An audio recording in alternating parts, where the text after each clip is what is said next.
बिस्मिल्लाहिर्रहमानिर्रहीम। आज का हमारा टॉपिक है एयरवे मैनेजमेंट इन ट्रॉमा पेशेंट्स। ये इमरजेंसी मेडिसिन के लिहाज से एक्सट्रीमली इम्पॉर्टेंट टॉपिक है। अगर आप एमबीबीएस का एग्ज़ाम दे रहे हैं, फाइनल ईयर का, थर्ड ईयर का, फोर्थ ईयर का, तब भी इनमें से कोई ना कोई क्वेश्चन पूछ लेते हैं। अगर आप जो है ना एफसीपीएस पार्ट 1 दे रहे हैं तब भी पूछते हैं। आप इंटर्नशिप का, रेजिडेंसी का कोई एग्ज़ाम देते हैं, इनमें से कोई ना कोई सवाल पूछा जाता है। ठीक है, अगर आप इमरजेंसी डिपार्टमेंट में एक दिन भी अपनी ड्यूटी करें ना, तो उसमें आप मल्टीपल ट्रॉमा के पेशेंट्स देखेंगे। उनमें इंक्लूडेड होते हैं road traffic accident, assault, suicidal, gun shot injury. ठीक है, तो उन सब ट्रॉमा पेशेंट को ना अप्रोच करने के लिए हमारे पास एक जनरल अप्रोच बनाई गई, जिसको हम कहते हैं ABC assessment, airway breathing circulation. ठीक है, हम सबसे पहले पेशेंट का एयरवे देखते हैं, फिर ब्रीदिंग, फिर सर्कुलेशन देखते हैं। तो आज जो हमारा टॉपिक है ना, वो हमारा है ABC का A, that means airway management.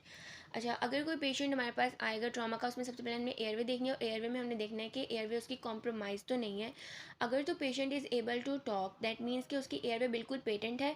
ठीक है, तो हमारी एयरवे फाइन है, हम ब्रीदिंग और सर्कुलेशन पे मूव करेंगे। ठीक है, एयरवे कॉम्प्रोमाइज़ नहीं है, he is able to talk, तो हम असेस करेंगे ब्रीदिंग और सर्कुलेशन।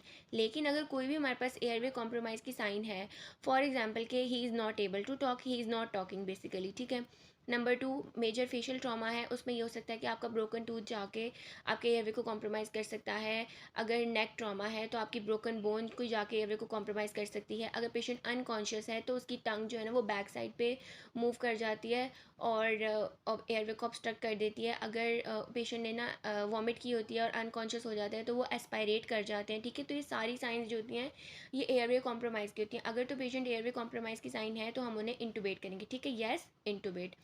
अच्छा, कोई भी एयरवे कॉम्प्रोमाइज़ का पेशेंट होना तो उसमें बेस्ट जो होता है ना, हमारे पास ऑप्शन होता है ओरोट्रेकियल इंटूबेशन का। ठीक है, लेकिन अगर पेशेंट ने ट्रॉमा, फेशियल ट्रॉमा और सर्वाइकल स्पाइन इंजरी ना हो तो बेस्ट ऑप्शन होता है हमारे पास ओरोट्रेकियल इंटूबेशन, जिसको हम कहते हैं एंडोट्रेकियल इंटूबेशन। इसमें हम जो हमारे पास वो एंडोट्रेकियल ट्यूब होती है ना, उसको हम माउथ के ज़रिए डालते हैं एयरवे में। ठीक है, लेकिन इसमें हमने सबसे पहले देखना होता है कि पेशेंट को फेशियल ट्रॉमा तो नहीं है, एयरवे कॉम्प्रोमाइज़ है। तो अगर फेशियल ट्रॉमा है ना, तो हम क्रिकोथायरॉयड करेंगे, क्योंकि हम फिर माउथ के थ्रू हम ट्यूब नहीं डाल सकते, हमें नेक में इंसिजन दे के और फिर वो ट्यूब पास करनी होगी, तो उसे हम कहते हैं क्रिकोथायरॉयडमी।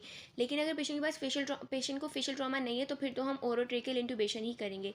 लेकिन ओरोट्रेकियल इंटूबेशन के लिए भी हमें देखना होगा कि उसका जो है ना सर्वाइकल स्पाइन इंजरी तो नहीं है। अगर सर्वाइकल स्पाइन इंजरी है तो हम इंटूबेट तो करेंगे, लेकिन हम फ्लेक्सिबल ब्रोंकोस्कोपी के थ्रू करेंगे, ताकि वो जो सर्वाइकल स्पाइन है वहाँ पे कोई रेजिस्टेंस ना आए और वो मज़ीद वर्स ना हो। ठीक है, लेकिन अगर उसकी सर्वाइकल स्पाइन इंजरी भी नहीं है तो बेस्ट ऑप्शन जो हमारे पास होता है ओरोट्रेकियल इंटूबेशन का, वो हम करेंगे। ठीक है, तो ये आई होप ये आपको क्लियर हो गया होगा। इसका स्क्रीनशॉट लाजमी लीजिएगा, इसमें से कोई ना कोई सवाल आपसे ज़रूर पूछा जाएगा। अगर आपको कोई क्वेरीज़ हो तो आप कमेंट में पूछ सकते हैं। Thank you so much.